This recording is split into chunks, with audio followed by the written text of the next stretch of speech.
It's as much about competition as it is about laughter. Woo, getting heated there.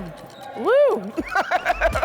On the court, a game of pickleball feels quick, intense, and full of joy. Nice point.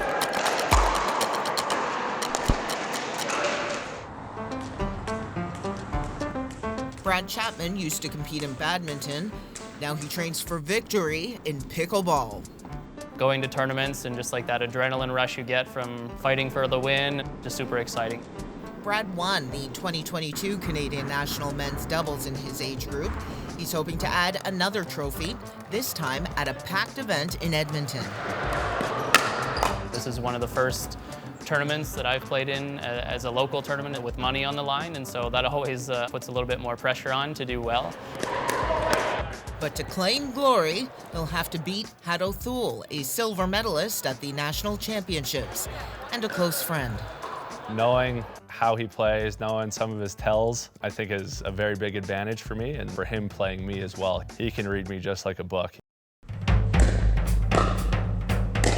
The two practice together often.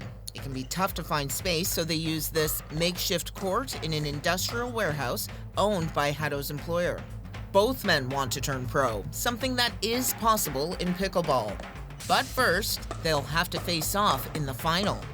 Traveling across North America, traveling to tournaments, driving through blizzards to go play tournaments in Edmonton. I love it, you know, it's a passion of mine. I'm a full-on addict. Haddo and hundreds of thousands of others have fallen in love with this game. In communities big and small, pickleball players flock to indoor and outdoor courts, cradling their paddle and plastic Swiss cheese-looking ball. I do think it is the fastest growing sport in Canada and probably North America. Carla Anderson is the executive director of Pickleball Canada. Last year, January of 2022, it was over 1 million people in Canada playing. That means from 2021 to 2022, the number of players in Canada tripled. The perception out there is certainly that it is for senior citizens, and that is changing. The fastest growing population in Canada was 18 to 34-year-olds. The reasons for its popularity varied. It's easy to pick up, has a low cost of entry, and it's social. Hi guys, hi pickleballers. How are we today?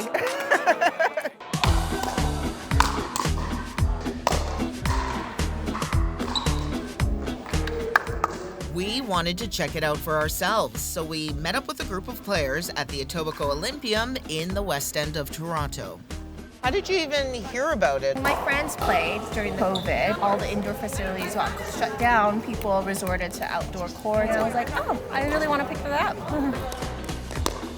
Such a social sport. Yeah. You get to know a lot of people. So the time has come, everyone. I am on the court and I'm going to play. John Cameron, head of the Etobicoke Pickleball Association, showed me the ropes. Back here. So just serve underhand. Okay, sounds good. There you go, perfect. Jeez Louise! Closer. Sorry. Whoa. Sorry. That's sorry. okay. That sucked. Yeah.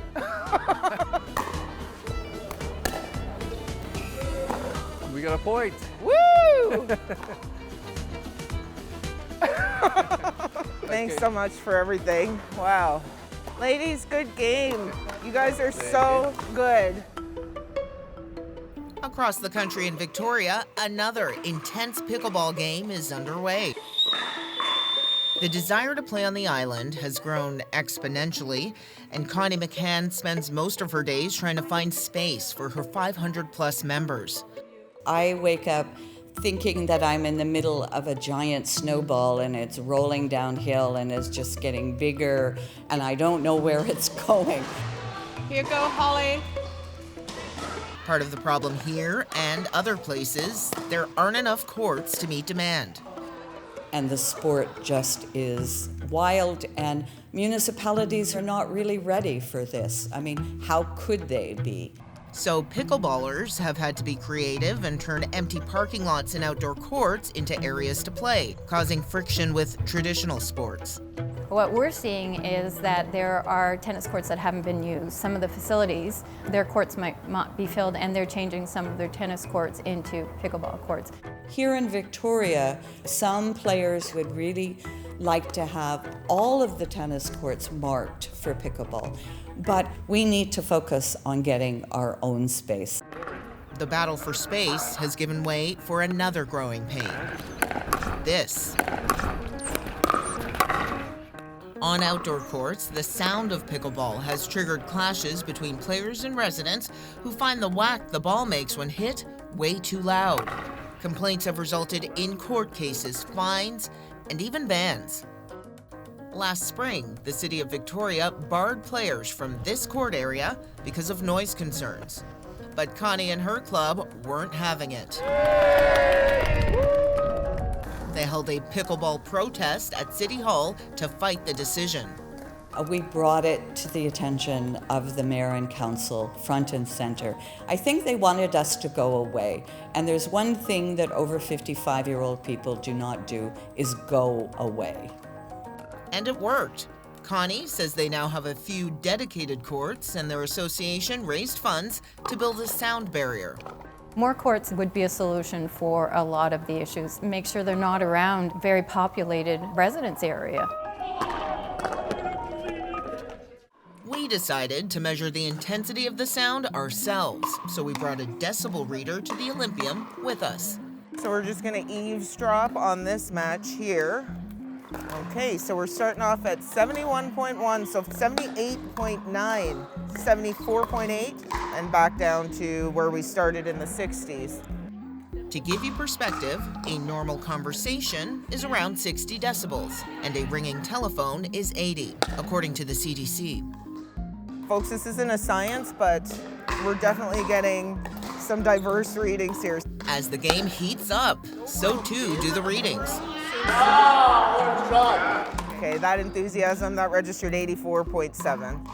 While our indoor findings didn't show any off-the-chart numbers, those complaining say it's the noise produced by the ball, repeatedly striking the paddle day after day, that's irritating. At the tournament in Edmonton, the thrill of pickleball fills the air. Nearly 200 players of all levels have crammed themselves into this venue to take their shot at top prize. It's hopping in here. There's lots of people, high energy. So yeah, I'm just happy to be part of it. Brad and Haddo, with their doubles partners, have won their games in their bracket. They now find themselves once again in the final. It's really funny that we're always playing against each other in finals, and I think it's really special. To win gold, they'll have to play a best-of-5 series. So far, Haddo and his teammate have secured the first game. The matches are unnervingly close, and Brad and his partner take game 2. Haddo's team calls a timeout in the third to change tactics. Brad has, honestly, one of the most amazing smashes I've ever had to defend. He puts crazy angles, very deceptive. Their new strategy works, but Brad's team comes roaring back in the fourth. So it went down to the very last game, so it was very tight the whole way through. They just managed to come out on top. First place from Claire, Joelle and Haddo. It felt amazing, felt great. Such a euphoric feeling. Losing hurts, it's never fun. Nobody wants to lose. Take lessons away from it, but in the moment, it's hard to swallow. This tournament is just one more step in their quest to go pro. With Pickleball Mania's monstrous increase in participation, there are now 2 professional U.S. tours. And given that pickle buzz shows no sign of slowing down, the goal will be to find solutions to let the once quirky sport find a dedicated place to call home. We have to catch up in terms of infrastructure, venues. We are definitely behind there, but it'll come as soon as we get more dedicated pickleball space. It's just going to help the sport continue to grow very rapidly. Good game.